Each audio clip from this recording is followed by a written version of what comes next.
Estamos de volta com o programa Café com Direito. Como eu sempre digo, você está fazendo uma boa escolha ao escolher conhecer, ao assistir um programa que trata sobre direito.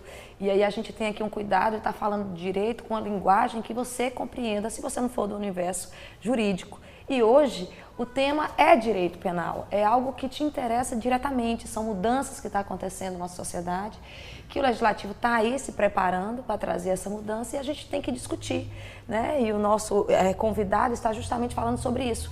E tem um tema que a gente tem que puxar aqui, que não tem como deixar, que é o direito à vida. E aí a gente vai ter uma mudança, há uma perspectiva de mudança em relação ao aborto.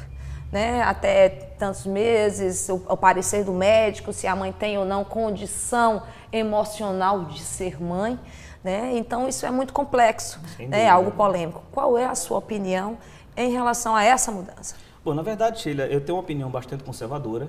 Eu entendo que o direito à vida é um direito que não pode ser nem sequer discutido, é um direito, uma causa fundamental, um direito fundamental, sem dúvida nenhuma. E aqui a questão do aborto, ela entra num problema complicado, porque a discussão que se envolve a legalização ou não do aborto, e aqui a gente está falando de outros casos de aborto, porque o aborto no Brasil já é legalizado em determinados casos, quando for caso de estupro, ou quando for para salvar a vida da mãe. Mas a ampliação do aborto, para que isso venha a vigorar no Código Penal, ela merece ser discutida, porque, em primeiro lugar, a gente não está não entrou no foco principal, eu acho que é esse o tipo de discussão que merece ser colocada, se nós estamos diante ou não, no caso de aborto, de uma vida humana. E eu sinto que tem se olvidado muito essa discussão.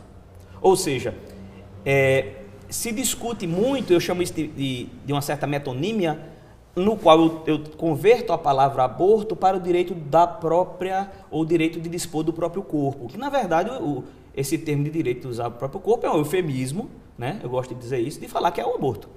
Se a mãe tem direito ou não a abortar, em primeiro lugar, a gente precisa, para que a gente possa discutir se tem direito ou não, a gente precisa avaliar o bem jurídico ou os bens jurídicos que estão aqui, ou os valores que estão em conflito.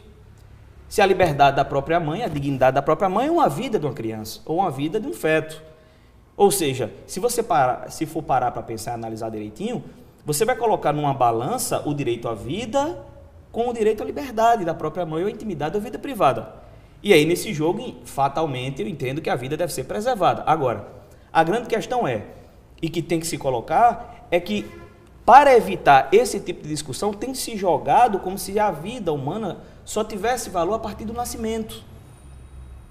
Mas será que a vida humana também não tem valor a partir do momento da própria concepção? Ou seja, quando há alguns que colocam quando há a fecundação, outros colocam quando há a anidação, ou com o primeiro, ou segundo, ou terceiro mês de gravidez? Muito bem, então o Código Penal recente tinha colocado em um dos seus incisos que permitiria o aborto, né? Em especial colocando aqui que a mãe poderia, demonstrando ao médico a questão psicológica, toda a dificuldade que ela vai ter psicológica em prorrogar, em continuar com esse estado. Até o 13º, até o 13ª semana. Isso, até a 12ª. Até a 12ª, desde que não cause constrangimentos, ou que não teriam condições psicológicas de arcar com a maternidade, ela poderia ser e poderia praticar esse aborto. Mas aí a gente chega, 12ª semana. Isso já vem, Sheila, isso não veio ad nihilo, isso não veio do nada. Isso já vem porque já existe uma discussão nos conselhos de medicina e já tem, vez por outra, opiniões do próprio conselho que permite, ou que entende no sentido positivo do aborto. Né, de que se possa ser feito. Agora, eu entendo aqui particularmente que quando se for discutido, eu acho que merece uma grande discussão nesse ponto, e recentemente teve uma discussão muito saudável, e que não foi de um ponto de vista de enfoque meramente religioso, que foi na Comissão de Direitos Humanos no Senado, do padre Paulo Ricardo, quando ele colocou especialmente que o que precisa se discutir na questão do aborto é se estamos ou não diante de uma vida em jogo. Então esse é o foco da discussão. Será que realmente em situações em que nós temos aqui um possível constrangimento psicológico, ou até mesmo essas condições psicológicas, algo extremamente subjetivo, isso dá automaticamente à mãe o direito de tirar uma vida do próprio útero? Então isso me preocupa bastante, Sheila. Eu acho que isso merece uma discussão muito grande, porquanto, eu repito mais uma vez, a gente precisa analisar o direito e os próprios valores ou os próprios princípios de forma equilibrada. Então, de um lado eu vejo a intimidade e vida privada, e do outro lado eu vejo claramente o direito à vida, e eu tendo a condicionar que aqui eu sou um grande defensor contra o aborto, né, particularmente falando, sou penalista nesse sentido muito conservador, e eu entendo que as hipóteses do Código Penal já são extremamente suficientes. Poderia até dizer que até a gravidez mediante o estupro já estou desconsiderando a vida, mas aí é uma questão que já foi discutida e colocou-se a dignidade da mãe de suportar uma gravidez em que a criança foi vítima de estupro. Então, se diminuiu um pouco o valor da vida, ou seja, o valor do feto, em detrimento da mãe, mas aí, de certa forma, justificável. Mas com essa ampliação, aí a gente já está começando a ampliar demais o leque de opções, e aí eu fico bastante preocupado com isso. É porque ficaria totalmente subjetivo, né? Fica subjetivo. E eu entendo que a vida... O que é a condição psicológica de ser mãe? Isso. Recentemente, até inquirido sobre isso, o relator do projeto, Pedro Taques, ele colocou que tiraria do Código Penal, se comprometeu a tirar esse inciso. Porém, ele manteve outro que me deixou muito preocupado, que no Código Penal recente, a gravidez ela pode ser interrompida desde que não haja outro meio para salvar a vida da gestante. Ou seja, escolher entre vida, isso eu acho extremamente razoável. Se a mãe está com perigo, né, de morte, ou a gravidez necessariamente a mãe está correndo risco de vida, então preserve-se a vida da mãe em detrimento da criança. Agora, isso, deixe claro, isso não é obrigatório. Tem mães que preferem que filho nasça e que sua própria vida seja ceifada. Tem mãe, né? O amor de mãe não existe. É uma coisa extremamente grandiosa, magnífica. Então, com a nova redação, fica colocado no Código Penal, no lugar de ser aqui outro meio para salvar a vida da gestante, ele entra aqui se houver risco à vida ou à saúde. Então, isso, Sheila, tem me causado uma certa perplexidade, porque continua o aspecto subjetivo. O que é risco para a saúde? Saúde em que sentido? Por quê? Porque se a gente for analisar, o termo saúde, ele compreende tanto a saúde física como a saúde psicológica.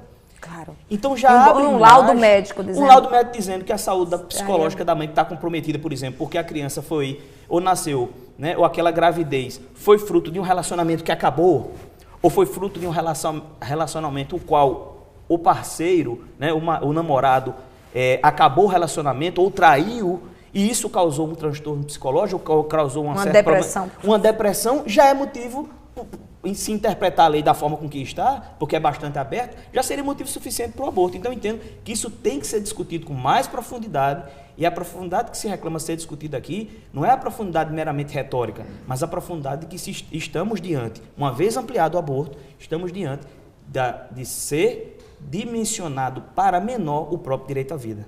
E o pior, de um ser indefeso. Claro. Agora, é assim, nós temos 40 minutos de programa e temos temas polêmicos que não vai dar para escapar. E eu já vou ter que mudar aqui radicalmente para falar outra mudança que se anseia aí, é um anseio da sociedade, mas eu não sei até que ponto, que é a questão da menoridade. A menoridade penal se questiona e aí se envolve várias coisas que aí eu vou deixar você muito livre para falar tanto na questão do uso do próprio corpo, e aí a gente falar de prostituição, como falar também do uso o consumo de bebida alcoólica para até menores de 16, até os 16 anos, correto? Esse é o projeto. Então, como trabalhar com esses temas, como trazer esse tema para a população de forma madura, de forma a esperar da população, uma discussão mais enriquecedora, até para levar de volta para o nosso legislativo. Bom, Sheila, o ponto que você trouxe foi fundamental. Assim, o anteprojeto do novo Código Penal ele envolve várias novas realidades, né? E essa é uma realidade que tem me preocupado muito, porque eu tenho uma visão muito conservadora do direito. Eu entendo que o direito, eu digo conservadora porque já existem correntes contrárias, né? E que eu entendo que a gente precisa transformar o direito ou mudar o direito à medida que a sociedade vai reclamando essa transformação.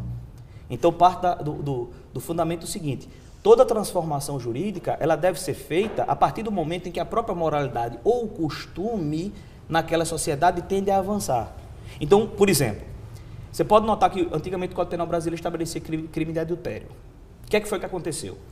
Paulatinamente a sociedade foi absorvendo a própria noção de adultério, não foi considerando mais algo ou valor aqui de fidelidade conjugal num status tão alto de colocar aquele valor no suporte da proteção penal. Então, paulatinamente, se for ocorrer até que ponto, chegou o ponto do nosso Código Penal revogar o crime demorou, né? Mas revogou o crime de adultério. Muito bem. O que acontece aqui? O que acontece é que o novo Código Penal, ele vem a diminuir uma questão e vem a tratar com novos valores, olvidando outros.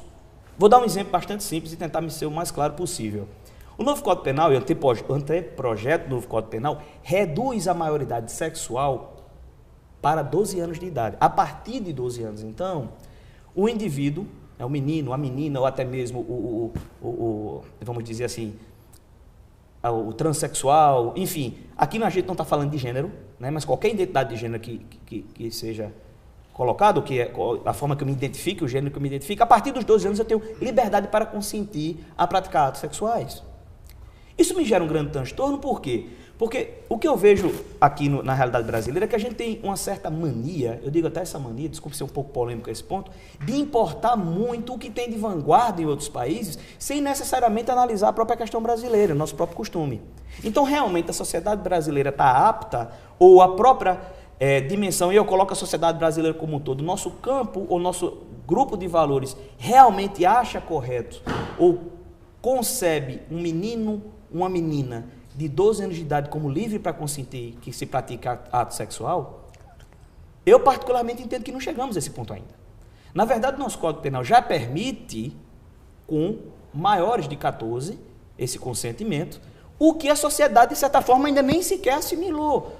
Né? Você pode analisar que, quando se trata de questão de maioridade penal, e aí eu acho que justamente esse discurso se conflita, que você vê, enquanto eu quero reduzir a maioridade sexual para 12, e se tornou uma cláusula pétrea no direito brasileiro, até gosto de brincar e usar esse termo, a maioridade penal é em 18. Então, o que eu acho extremamente complicado é, bom, se uma sociedade, ela assimila ou dá uma liberdade sexual e entende que uma menina, um menino ou um transexual em 12 anos, ou um transgênero, enfim, tem vários termos, né, na nova dinâmica que nós temos de identificação de gênero, então teria condições de consentir voluntariamente a praticar um ato sexual e, inclusive, vamos tratar aqui da questão da própria menina em especial, poderia, em virtude disso, ter uma gravidez e gerar uma nova vida, e digo que há maturidade suficiente para esse consentimento, por que não haveria maturidade suficiente para o consentimento também para a redução da maioridade penal no mesmo sentido ou no sentido, ou cair de 18 para um 16? Então, eu acho esse o grande problema. A gente, de determinada maneira, a gente avança, diminui a exigência de um lado, mas mantém o rigorismo de outro. Ou seja, eu libero para que o consentimento sexual seja com 12, pelo anteprojeto do novo Código Penal, deixo a brecha da menina dispor do próprio corpo desde consentido, entenda, o crime de estupro ainda continua, tá certo? No Código Penal, mas de 12 anos em diante, quando a vítima, em tese, né, ou quando há o sexo consentido, não considera isso como estupro. Professor, a gente vai ter que interromper aqui para a gente terminar esse bloco e já já a gente vai retornar, né, com essa questão polêmica aqui no programa Café com Direito.